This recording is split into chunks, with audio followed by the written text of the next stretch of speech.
এবার হিটলারের যোগ্য উত্তরসূরির খাতায় নাম লেখালেন পলাতক সাবেক প্রধানমন্ত্রী শেখ হাসিনা। ইতিহাসের কাঠগড়ায় দুই স্বৈরশাসকের বিচার সরাসরি সম্প্রচারে। বিশ্ব ইতিহাসে শাসকদের সরাসরি বিচারের নজির বিরল।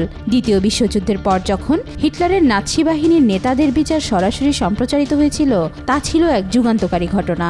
আজ প্রায় ৮০ বছর পর সেই ইতিহাস যেন নতুন রূপে ফিরে এসেছে এবার বাংলাদেশের বুকে।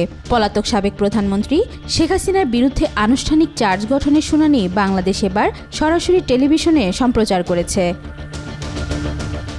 বিচার সরাসরি সম্প্রচারের নজির রয়েছে বিশ্বের ২১টিরও বেশি দেশে।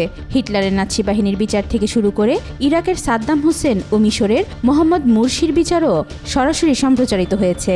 এবার সেই কাতারে নাম লেখালো বাংলাদেশ।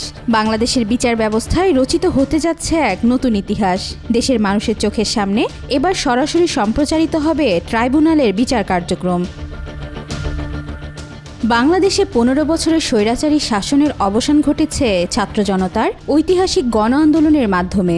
২০০৯ সাল থেকে ২০২৪ সাল পর্যন্ত শেখ হাসিনার শাসনামলে ব্যাপক দমন নিপীড়ন, গুম, বিচার বহির্ভূত হত্যা ও মত প্রকাশে স্বাধীনতা হরণের ভয়াবহ চিত্র দেখা গেছে। ২০২৪ সালের জুলাই থেকে ৫ আগস্ট পর্যন্ত ছাত্র জনতার গণ আন্দোলন দমন করতে আইনশৃঙ্খলা বাহিনীর নির্বিচার গুলিতে ১৪০০ জনের বেশি মানুষ নিহত হন, যার মধ্যে ১০৫ জন শিশু ছিল। এই সময় গুলিবিদ্ধ হয়ে ৫৫০ জনের চোখ নষ্ট হয় এবং বহু মানুষ চিরতরে পঙ্গু হয়ে যান। শুধু তাই নয়, শেখ হাসিনা সরকার রাষ্ট্রীয় ক্ষমতা ধরে রাখতে বিরোধী দল ও ভিন্ন মতাবলম্বীদের ওপর দীর্ঘদিন ধরে দমন ও নিপীড়ন চালিয়ে এসেছে। গুম, খুন, কারাদণ্ড, মামলা ও হামলার মাধ্যমে নির্মূল করার চেষ্টা চালানো হয় সকল বিরোধী কণ্ঠকে। শাসনামলে নির্যাতন ও গণহত্যার ভয়াবহতা তুলে ধরে বহু সাধারণ মানুষ শেখ হাসিনাকে লেডি হিটলার হিসেবে আখ্যায়িত করেছেন। অনেকে বলেছেন, হিটলারও এত নৃশংস ছিল না যতটা ফ্যাসিবাদ হাসিনা চালিয়েছে। শেখ হাসিনার বিচার প্রক্রিয়াকে ঘিরে বহুদিন ধরে সাধারণ মানুষের মধ্যে অবিশ্বাস ও জল্পনা কল্পনা ছিল। অবশেষে পলাতক সাবেক প্রধানমন্ত্রী শেখ হাসিনার বিরুদ্ধে দাখিল হওয়া প্রথম ফরমাল চার্জের শুনানি সরাসরি দেখতে পেরেছে জাতি।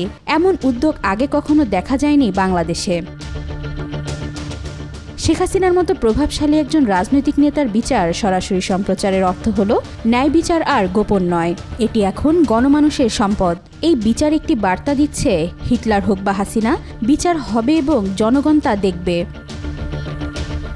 ওয়াহিদা পারভিন, আজকাল।